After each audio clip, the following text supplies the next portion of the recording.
Because what would the world be without musicians?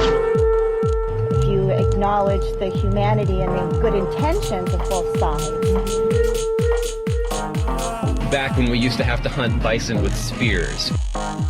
We cannot change vision of another person. Underneath the anger is fear. Well, I think the biggest crisis to their business must have been the run on balsa wood sticks that occurred in 1987. So Lee, this is so much better than sitting around inside a room on chairs and talking.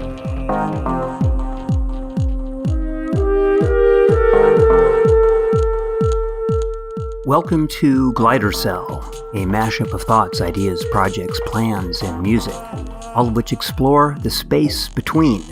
The area we'll define as being between categories, fields of study, or those areas previously not defined. You might call it the internet between things. Interviews and conversations take place in person, over the phone, and on hiking trails, something we call hike storming. Please consider helping us out with a donation so we can give voice to creative people everywhere. Just go to patreon.com/GliderCell. Hello and thanks for tuning in to our first episode of GliderCell. This interview or discussion took place in the form of a hike storming session or a hike combined with brainstorming. It was a free-flowing conversation that took place in March. It's kind of a cold March day as we walked through Midtown and downtown Sacramento, California. We had just left a meeting of the Sacramento Politics and Philosophy Meetup, and were pretty thoroughly caffeinated and filled with lots of ideas. So the discussion was really wide-ranging. Some of the topics we got into were experiential learning and how it is different than learning as we now understand it. What does it mean to reimagine infrastructure, or how can you make infrastructure interesting? Are we evolving, staying the same, or going backwards as a species? Talking about human beings here. Are trees and forests intelligent? We got into a concept called spermaplasia. Not going to tell you what that is yet. We talked a little bit about asteroids and Jeff Bezos, and concluded with some discussion about plastics and the Great Pacific Garbage Patch. The two people who joined me on this discussion were Fred Klem. He's the operations director at Windsol, which is up near Kirkwood, California. He has a background in developing eco-villages, local microgrids, and energy permaculture, and is a former lecturer in Europe and also former instructor at Sacramento State. Alex Souza was the other guy there in our walk through Sacramento. He is an environmental scientist with the state of California who has some very original and unique ideas about recycling and especially returning plastics back into fuel. Thanks for tuning in. I'll talk to you soon. Enjoy the discussion.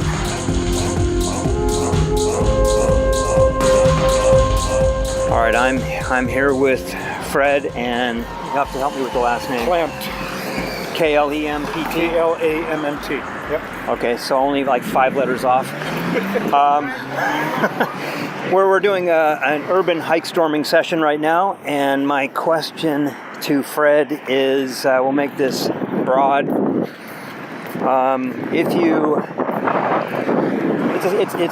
You've probably heard this question before. If you knew you couldn't fail, what would you do? Or maybe, what would you love to do that you're not currently doing now? Well, I don't know what I'm currently not doing now, because I am doing what I want to do. And I don't give a shit if I fail, because I've been through that part, and failure to me is just another step to success. So I got the a learning center. It used to be called the Living Energy Learning Center up in the Sierra, and now it's called Natural and Simple Learning Center with Modern Conveniences. So it's basically the middle finger to the infrastructure system out there. My background is in engineering, and I'm slowly unlearning everything I learned in engineering school, because it's just a way to keep the current infrastructure going. And so if you tap into some brilliant people that lived over 100 years ago, like Nikola Tesla, Walter Russell, Victor Schauberger, you'll realize that there was a whole different scenario besides Thomas Edison and other people that, like for instance, Tesla discovered the free energy band around the world. And to this day, only DARPA and other people are aware of it. And so what I'm doing up at the Learning Center is it's a place for people to come that are sick and tired of the treadmill. The Learning Center produces all its own power. It's 100% rainwater, reuses everything, grows its own food because our food system is totally fucked. And so it's a place for people to chill, to get away from the infrastructure system and realize there's an alternative way. And I'll tell you, I've been doing this for about 15 years, and there's a forest path behind me, and every day I have new fire in my belly, and that's what keeps going. And you're not talking to a young fart here, you're talking to somebody that's been around for 40, 50 years, and every day there's new fire in my belly, and that's what drives me. So is this a, to give a little context, this is your school near Kirkwood, yes, in California? It's 30 miles west of Kirkwood, about 4,200 feet, supposedly snow level. Okay. And sits on a private 5 acres, surrounded by National Forest Service on 3 sides. I have an infinite amount of what I call real forest and real wildlife. The deer there don't look back and forth in an intersection to see if there's a car coming. That's pretty remote. And this is a K through 12, like non-chartered, just more of a private school, or no tuition, or is there tuition? No. This is totally done on a scholarship and volunteer basis.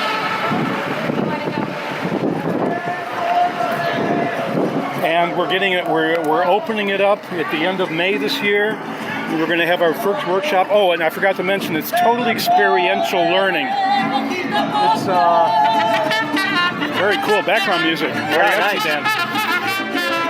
So the experiential learning is based on, if you bring a little kid to a sandbox, you don't have to have a PowerPoint lecture to tell them how to play in a sandbox. They just do it. Right. So it's we have workstations set up where people can actually see how they can drive temperatures down to 40 degrees on a 95-degree day using the old African troop pots, which is just clay and clay pots with some wet sand in the middle. So it's a lot of these things. There's no money in it, but it works. You don't need high technology to, keep your food cold. So experiential, that's real similar to, or the same thing as project-based learning, kind of a bottom-up learning experience. You give them minimal instruction and... Yep, more on evidence-based kind of stuff, but yeah, same kind of thing. It's obvious. You just point people in the right direction. You have a few coaches around to help them if they get stuck, and it's all in our, right-brained, our hearts.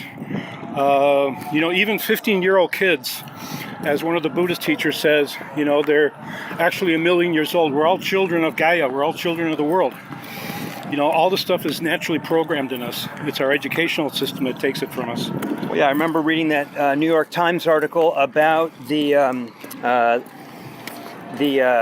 iPads that were dropped somehow in Ethiopia, and kids got a hold of them, and without any computer background or experience, they were able to basically jailbreak into them and figure out what to do. So real intuitive. Yeah, I think a lot of the genius behind the educational stuff is the creativity of the programmers, to make it intuitive and to troubleshoot it that way, to make it perfect, but to let people fail and make mistakes in an intuitive way. And so that's what we're going to be doing at the Learning Center. So this is something any parent can send kids to, or is it all ages, any age? We're going to start right now. We've identified one of our first markets as kids that come out of college with their 4-year degree or 6-year degrees, and before they get a job, they have this hiatus for about a year or two. And so we're going to try to get on that demographic, because the younger children, that's a whole different market. And so that's where we're starting right now.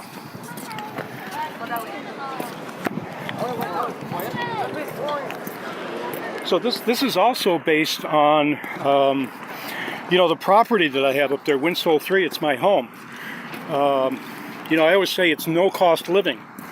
I have a $20 bill once a year to fill my propane tank up, and that's it. And then property taxes. And a lot of people get very interested in how you do that. And so we're going to tap into that idea too. It was my own personal experience. I think that chapter of my life was called "How Low Can I Go?" I overshot. Yeah, you never ask yourself that question because Really? You might just when you think you hit bottom, there's a floor below you that no one told you about. For the first half of my life, I spent the time on making more income. And that's part of the problem. So there's this other thing: if you don't have to spend money on something, you don't have to make money on it either. And Alex, if you have any questions, just jump on in if you can think of anything. Wow, so towards what end with this group are you with your current students? Is it all career and employment, or is it just to expand their thinking? And it's to program an alternative reality, to have people experience a different way of living. Right now, you have two options basically out there.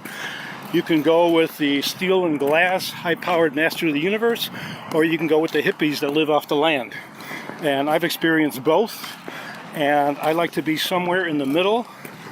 And, I call it natural and simple living with modern conveniences. And the hippies don't like modern conveniences so much. Right, so it could be capitalism for hippies. There you go. What are some of the modern conveniences you add in?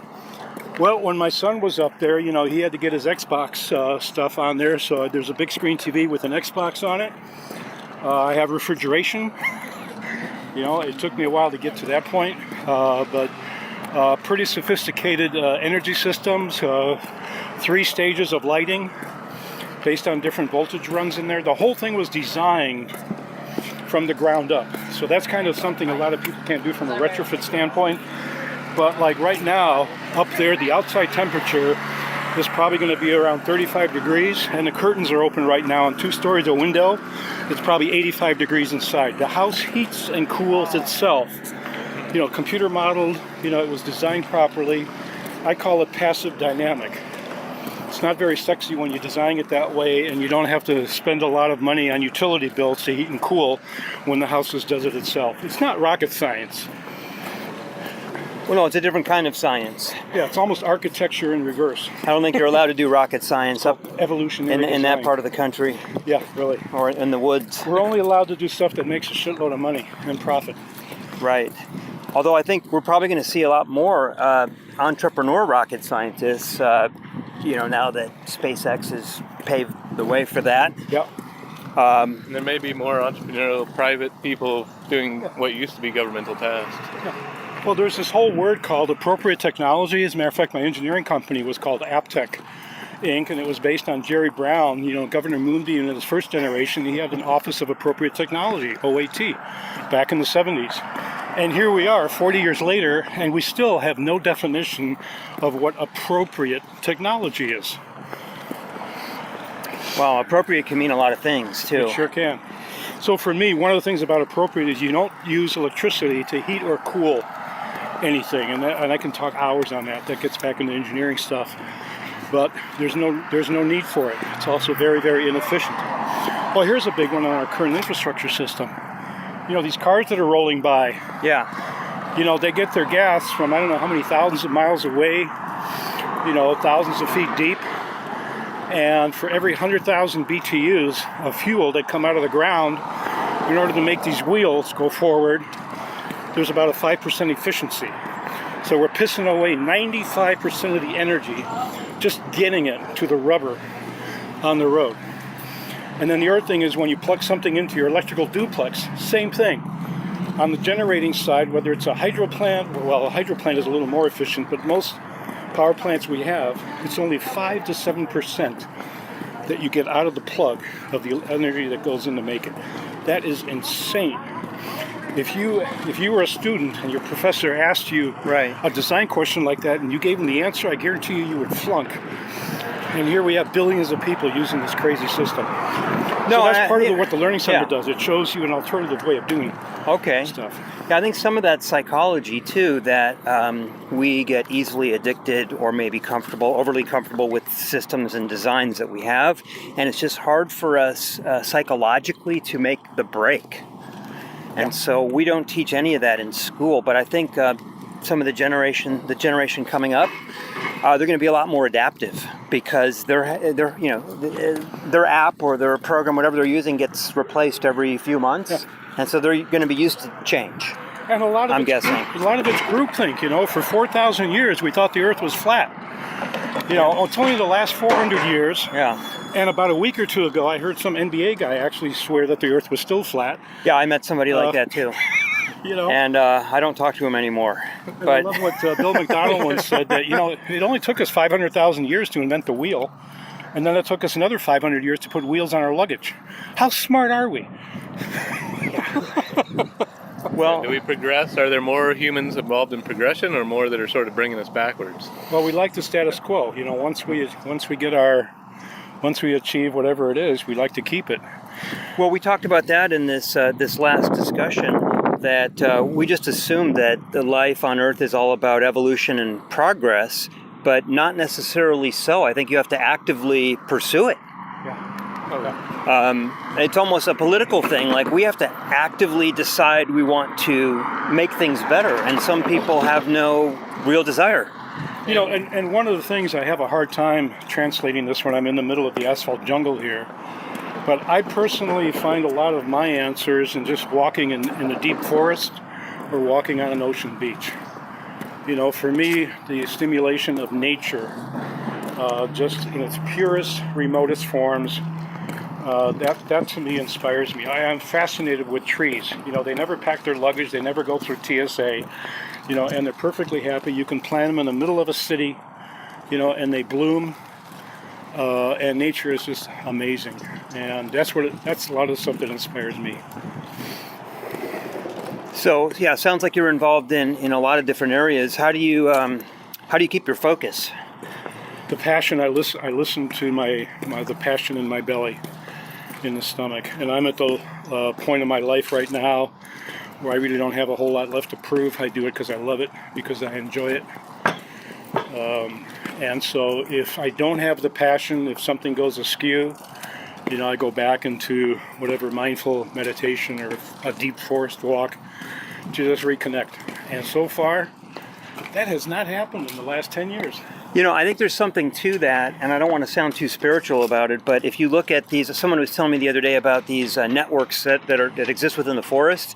Now, no one's ever come out and said that trees are intelligent, or forests might possibly be as intelligent as human beings, but if you take a look at that underground network and that whole ecosystem, it's brilliant, and I'm wondering why we're not using that as a metaphor for how to design our cities. Rudolf Steiner said that over 100 years ago, and so did those other guys that I was talking about.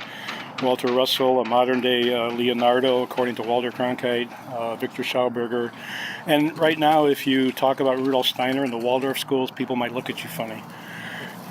But I mean, it's really amazing when you really get connected inside a forest.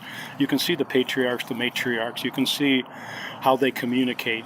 Mm-hmm. And if you cut any of those down, if you cut the large tree, the matriarch, especially the matriarch, down, you'd be amazed what happens to the local ecosystem around that area. All right, so where do you think, this is the grand question that just popped into my brain, but where do you think humans fit into that whole picture? I mean, as I mentioned before, George Carlin thought humans were put on this earth to create plastic. Yeah, right. Yeah. If we don't get our shit together, we are a virus, and Gaia, the earth, will get rid of it. It has to. Yeah. And I always love, in George Carlin stuff, one of the stories I always tell, imagine the anthropology class 100,000 years from now in the Grand Canyon with the students going through the bottom. And one of the students points up to the side and points to this little strata in the Grand Canyon that's yellow, blue, and red, and says, "What is that, Professor?" And says, "Oh, that was the age of plastic." So if we're lucky enough to still be around and do that walk, I think, we are basically through that. And I said that today in our little meetup thing about Heidegger. I really love what Heidegger said in the 50s as big hydroelectric dams were coming up on the Rhine River. He said that technology is very dangerous because it will fulfill every human desire. And we are going to go down a rabbit hole, every single desire. We basically have everything that Star Trek has except for the beam me up, Scotty, and we're working on that. So technology is not the answer. And one of the greenest books for me, we haven't talked about this, is a book called Gainome, Gainome, by a NASA scientist. And he talks about us pollinating, of us relocating on an asteroid. And he talks about permaculture. And he says that we have to learn how permaculture works here on Earth, because we know there's like 1,100 elements that we have to take up to this fake asteroid, spin it, make some gravity, and then we can survive sustainably. But with all our smartest computers, we will never learn how those 1,100 elements interconnect, no matter how smart we get. Wow. So before I get into a related topic of spermaplasia, that we were basically, infected, not infected, but Say what? Impregnated. It's By by all the elements that we needed on Earth. It's maybe a subset of the Big Bang Theory. But before I go off on that, any final... Well, it's interesting you mentioned the word impregnated, because this book, Gainome, starts off with a lecture, I think it was at Princeton. And this guy's over there, and he's talking about launching this big space satellite toward an asteroid made out of tungsten and magnesium, and like a hypernerdic needle, injecting it and blowing it up into a tungsten ball and then spinning it. And then we can live on the inside of it. And this girl in the back says, God damn it, don't you males have enough? You now have to go and rape an asteroid? And you know who the guy was giving the lecture? Jeff Bezos, the CEO of Amazon. Yeah. Wow. And he's one of the Blue Club, one of the Sky Blue Clubs. Paul Allen, those guys. He might have been one of the ones with Peter Thiel. They were going to create an island so they would be free. They'd be in international waters, so they'd be free from all laws. Isn't one of those guys doing like a cruise ship offline to get away from all the laws and stuff? I thought, and maybe I read this in a non-credible source, but that Google had a ship 12 miles off the coast of San Francisco. That's right. They were importing. Is that actual? They were importing robots from Germany. Didn't they have that thing in San Francisco, that thing that was all dark and black or whatever, and then it just kind of disappeared and nobody could figure out what they were doing with it? That was Google. Wow. And you talked Alex talked last time about the plastic island the size of Texas, and maybe we could populate... the gyre, the Pacific gyre. The Great Pacific Garbage Patch, and there's actually, it's all 5 gyres of the world are now and have these plastic problems. Yeah, and I remember, this is probably age, but I remember when I was lecturing on it 10 years ago, and we had some pictures, they're actually in there now doing some trolling and stuff. They are. And I think 80% of it was like construction waste or something, or it was plastic and construction waste. There's actually so much plastic out there that if you recycled it all, you could profit from the amount of cost it would take the labor to get it. Yeah. So there's that much plastic. Yeah, I think we're my thing is we're looking at that at the wrong area. I think somebody, entrepreneuring kid, should figure out how to condense that and make a plastic island out of That's it, what I rather was than thinking. try to recycle it. Right? That's what you were talking about. Yeah. That's right. That way, you can escape any political environment that you want. Yeah. And It'd be just like have a libertarian nation. And it's a growing resource bit because nation. more garbage comes in. Yeah. Yeah, we're expanding every day. We can't stop it.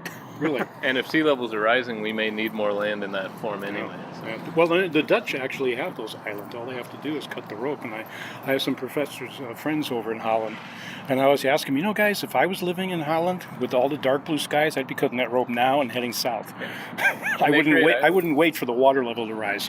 They create islands off the coast of Dubai all the time. Yeah. Also. Yeah. There's also a great opportunity for Kevin Costner, because initially the movie Waterworld didn't do so well, but now people are going to take a second look at that. That's a fascinating movie. Yeah. I think it means the very bullish on long term for Canada. I think that with all that water, they're looking really good. It's interesting because one of the things that I remember about Waterworld is the guy trying to get his tomato plant going on his boat, right? Oh, yeah. Remember that? And one of the recommendations I always do, I'm into this applied hope stuff, and when people ask me what to do, I stop talking about local and farmers markets and all that stuff. And I said, wherever you are, if you have access to sunlight, you can become an urban farmer. Learn how to grow your own food. It's one thing to get back into nature, but it's a whole different thing to see if you can take a tiny little seed and experience the miracle of life. And how that seed grows, what's the difference between when you planted a certain lunar cycle or a certain other cycle, and how do you make it continue to the point where it actually nourishes you? And you'll never taste a better tomato than the one that's grown right next to where you eat. And I find gardening, the moment, about 20-30 minutes when you're watering the plants, to be a peaceful time in the day. So. Wow. I don't know where it goes from here, so I'm just going to. We can keep talking till the train comes. One of the things One of the things I do with irrigation, I've ripped out all my drip systems because of all the plastic in it, and I've adopted one of the old Spanish things called olla pots. Olla actually stands for pots, and it's 2 clay pots inverted, unglazed clay pots. You bury them, fill them up with water, and the plant roots come and water themselves. And on a 95-degree day up there in August, I only have to water that clay pot once every 14 days. Well, it's so much cheaper than a plastic system. No maintenance on it whatsoever. And I like lazy gardening because the plants water themselves. Yeah, there's another thing that plants do that we don't. That a lot of people don't know about. It was a story I heard on NPR that if we think that they're not as good as us because they don't have limbs, they don't have access to the tech tools that we have. Oh, and here comes the train. That is, they can attract predators for whatever insect is attacking them. Is this the one I want? Is that the one you want? No. Yeah? Didn't it used to be called Sax City College? Is that the one or not? No. I got okay. The one that goes on here. So we're okay. Yeah, they changed the name. Oh, there's City College. There it is. So I don't know if did you hear the point that I was making about the plants that are being attacked by an insect? Now, since they don't have limbs, unless it's like one of those Venus flytraps, they have no way of getting rid of it. So what they do is certain plants will create a pheromone or a chemical to attract the predator for that very insect. Nice. Actually, there's theories around, it's controversial now, marijuana, and the idea that marijuana has a reproductive strategy of attracting the human, and the human becomes the protector of the plant. And it's able to reproduce with this protector, making sure it's not destroyed. All right, I'll see you guys, and I'll raise you the entire world on what you're just talking about. Paul Hawken has a wonderful book called The Blessed Unrest, and he says that there's 7 billion entities of us in the world, and we all know that something is not right. And we are all doing something to make it right, and it's not voluntary. We are creatures of nature, and we have fucked up nature, and nature is calling us to unfuck things up. So it's totally involuntary that we are on this direction. We all think that we have choice. Wait, and why do we believe, regeneration is good and destruction is bad? It's inherent in us. You don't have to teach us that. Well, isn't it based on our own programming for our own survival? And I have to be careful when I say programming, but just our inherent nature to survive. That would make sense. And in our inherent, we're one of the only species that can see far into the future, and we have an inherent desire for a better future for our progeny. Yeah, and if there's anything in biomimicry, biomimetics and all that, about if there's any truths out there, I would say that everything out in the universe is abundant. It wants to expand. It wants to grow. And as my little kid once said, in order for something to live, something else needs to die. And all these years later, I can't disprove that theory. No, I've had somebody who's around 90 years old tell me the same thing, that I understand that we've got to rejuvenate by allowing I've got to move out of the way. Think about the person in a career. Mm-hmm. You have to at some point move out of the way for the new one to assume your position. Yep. Or like the old lion, eventually gets defeated by the younger lion. Right, which goes to the discussion we were having earlier about politics. One of the problems there is people are trying to keep themselves relevant. And in order to do that, they have to create the common enemy, or they have to create these artificial means to keep themselves relevant, whereas normally they would be taken out of the game. Right. So that can be detrimental to our politics. And I think that's where you get the conservative and the liberal dichotomy is it's a way of dividing us so that the powers that be can say, don't worry, I'm here as your leader to make sure everything's okay. I can provide the solution. Only I can provide the solution, so I'm the leader. I think it's a sort of a Napoleonic divide and conquer technique. I'd like to take a lighter stance on it. I say it's all entertainment. It's all to distract us from having to deal with ourselves. I would say there's a lot of truth Everything we've created is just to distract us. Well, right, and there's some great distractions out there. There is. I won't go into any details. We saw it at the church earlier. Yep. Yeah, Nevada's one giant distraction.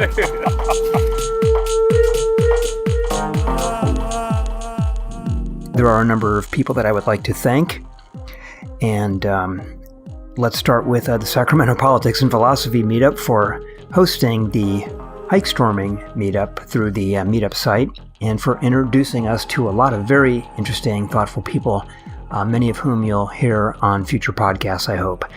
Thanks also to two people who have been my partners over a few years now in putting a lot of these ideas together, and those people are Ed Mulder and Jennifer Rodriguez. And if you like some of the horn music at the beginning of this episode, you can thank my dad, who introduced me to the horn at age 7, and to my many music teachers over the last several decades. Too many to list, but I haven't forgotten how you helped me. Mr. Sadler, Mr. Pritchard, Mr. Weldon, Dave Pritchard, Knut Holian, and Dr. William E. Runyon, to name several. And I know there's more, but I appreciate all you did for me. And you can listen to some of those recordings. I'm just now starting to put some of that stuff up on SoundCloud, and I hope to do more. In fact, I'm working on a new type of music, which I'm calling French horn dubstep. So stay tuned for that. Now, this last section is just between me and you. There may be one of you, there may be 5, there may be 10, I don't know, but several others have already tuned out, so this is just kind of our time, and I'm going to share with you a lot of things that I've been thinking about and working on for probably decades now. And like I said, it's just between us, so bear with me. This is kind of like a stream of consciousness section, but I want to tell you that if you are interested so far in some of the ideas, concepts, or things you've heard in this episode, then you might want to know some of the other things that that I and others have been working on. So, for example, I'll put this in the form of questions. What if you didn't have to work indoors, but could take your work, writing, your meetings, etc. to the outdoors and accomplish the same or even more while walking, hiking, or running? Well, we have such a thing. It's called hike storming. And let me refer to a blog piece that I wrote many years ago now, but it was one of the most popular ones on the site, and so I know it must be connecting with some people. And so I'm reading here from one of the paragraphs. Edward O. Wilson in Consilience discusses this very notion, and we're talking here about the brain and brain chemistry, on the section involving dreaming. He reports that in a dream state, the person is really insane. What he means is that these images, thoughts, impulses of occurring during a cognizant awake state would classify any of us as insane. Now, what is going on during one of these states is interesting. The amines that the brain normally produces, such as norepinephrine and serotonin, run low. Now, Wilson suggests that the brain, in a dream state, is compensating for low levels of these chemicals by producing fantastic images. Take this a step further, and one can see why artists and creative people tend to be so depressed. They, too, are compensating. They want so badly to get out of this state, and the only option is a creation of their own doing, something so amazing that it literally alters the brain chemistry. It would naturally follow that the deeper one feels depression, the more creative they are apt to be. And this last sentence may not make sense anymore, but I said the normal 9 to 5 crowd to some is uninspiring and unimaginative. Well, they don't need to be because their brains are not requiring it. But I would retract that now because I think that a lot of people working in 9 to 5 jobs, maybe their brain is requiring something more and they're not getting it. And so back to hike storming, one of the things that I've noticed over the years is that if you are in a bad state and you take notice of this, you take notice of the fact that your brain chemicals, certain brain chemicals may be running low, you may want to get on that bike or run or hike and do something athletic because, as I've said, maybe in the introduction to this episode, that when you're in one of these states, the body, the brain, all working together can be kind of a thought-producing engine. And that's one of the things we're trying to tap into. Now, another question, another thing we're working on, what if students could create their own learning program in the form of an ever-expanding game, one that matches their particular style of learning? Well, we have that too, something I've been working on for decades now, and it's called Global Challenge. And what if one were to merge such a game with the very latest AI technology, as in IBM Watson, so that the learning environment would provide instantaneous feedback to each type of learner on the planet? And what if this learning environment expanded beyond the classroom walls so that students on a global scale could all learn from each other while moving quickly through a universal curriculum? Well, I've been discussing this with several people, and we are possibly looking at getting into the X Prize competition and developing an app for this thing called Global Challenge. If you're interested in that concept, I've got a manual that will explain this to teachers, and it's on my Teachers Pay Teachers website. A couple of other real quick things.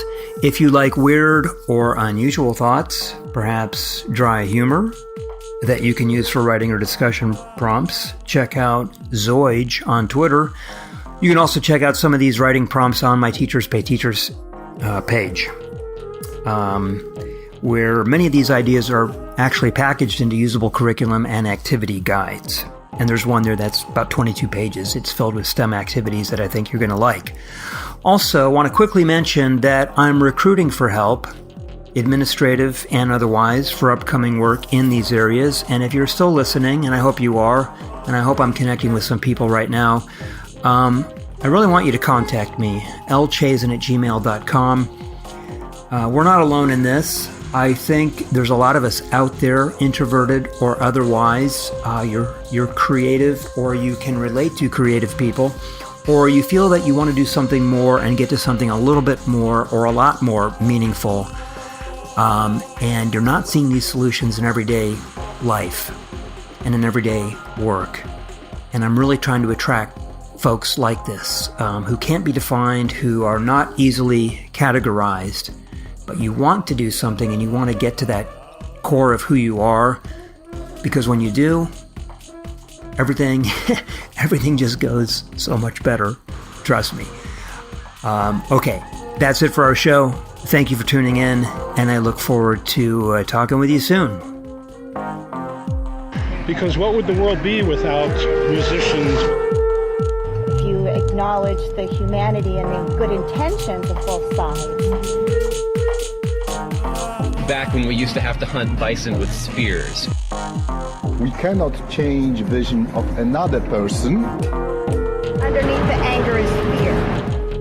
Well, I think the biggest crisis to their business must have been the run on balsa wood sticks that occurred in 1987. So Lee, this is so much better than sitting around inside a room on chairs and talking.